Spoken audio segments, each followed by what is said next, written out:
Alrighty, I'm back at my storage locker again. I stopped at the garage and tried to make a payment, but the lady I need to see isn't there today, so I have to go back later next week, which is okay because I'll have more money later next week too, because I've got some work coming up. So I will attempt to get in there to see her probably Tuesday or Wednesday, something like that. But I'll just hang on to the money for now, that's all. Anyway, I'm sorting through my stuff here. There's a few things that I need. I don't need these today, but I found them and they're kind of neat. These are for greasing motors. These are greasers, automatic greasers. You open up this top cap here. Let me see if I can get it open here and show you with one hand. Okay, now I need to get a hold of it here. Oh, there we go. I'll try flipping it the other way, see if that works. There we go. See, I'm holding on to it here. See, if you flip that up, you stuff that with grease. You stuff this area here with grease. You just lift the cap and you put like bearing grease in there or whatever, and that will continuously lubricate bearings. See, it screws in. You can see there's a threaded end there.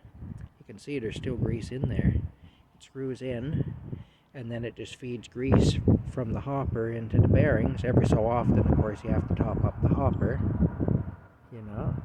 But yeah, and I got a bunch of them on different configurations that I've saved over the years. Yeah, bunch of them. And then these here are threaded things here. This here has a it's got a pin in there, an air valve, like similar to what you'd see on a tire. And you can make air pigs with these and different things for, you know, tank for holding air or whatever, compressed air. That's what these are for. And there's a bunch of these in here too, different types, you know.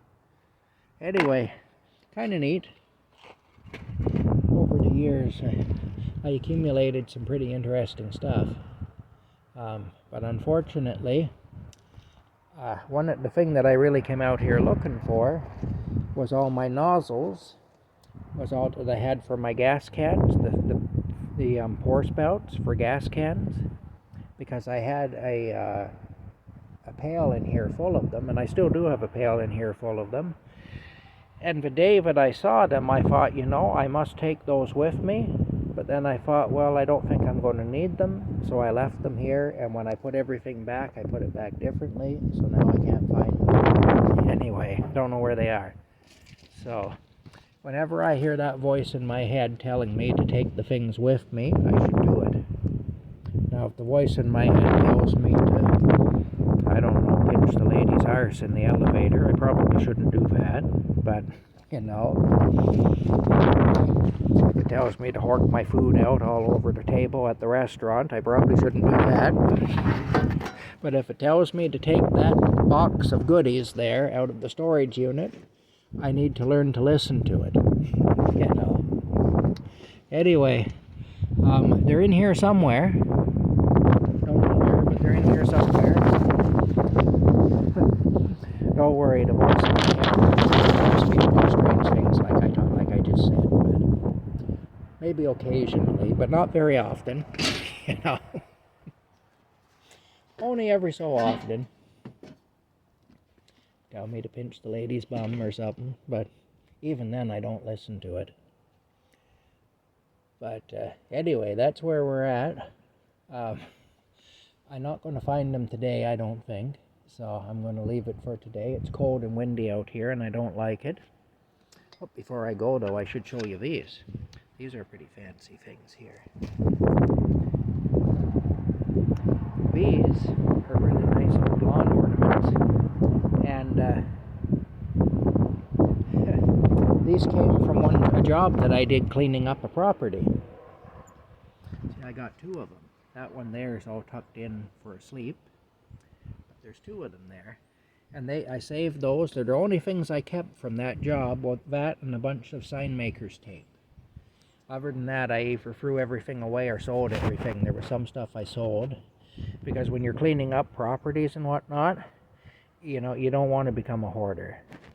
That's not a good thing if you start keeping stuff, you know. So, you know, the odd time maybe you keep something, but you really shouldn't do that very often, because it's not mentally healthy. That's the problem. And you can get yourself into a hoarding situation very easily by doing that.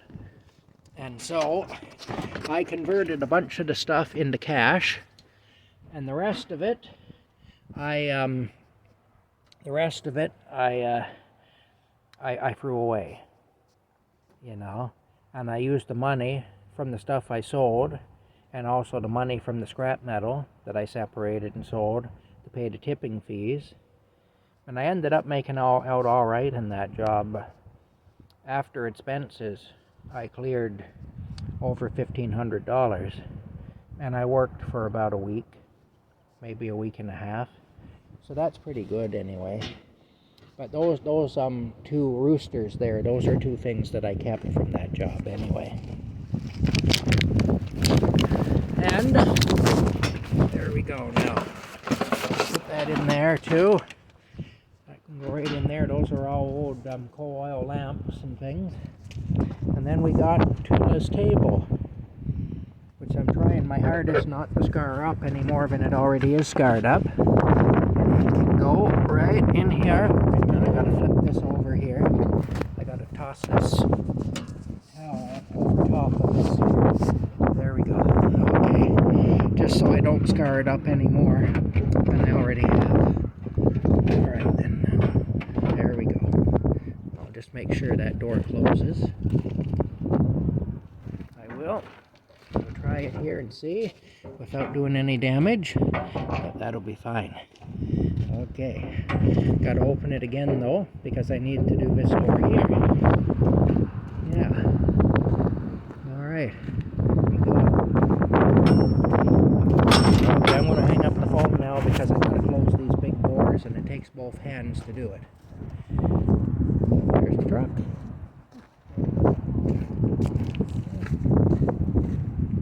There it is. There it is. There's the truck.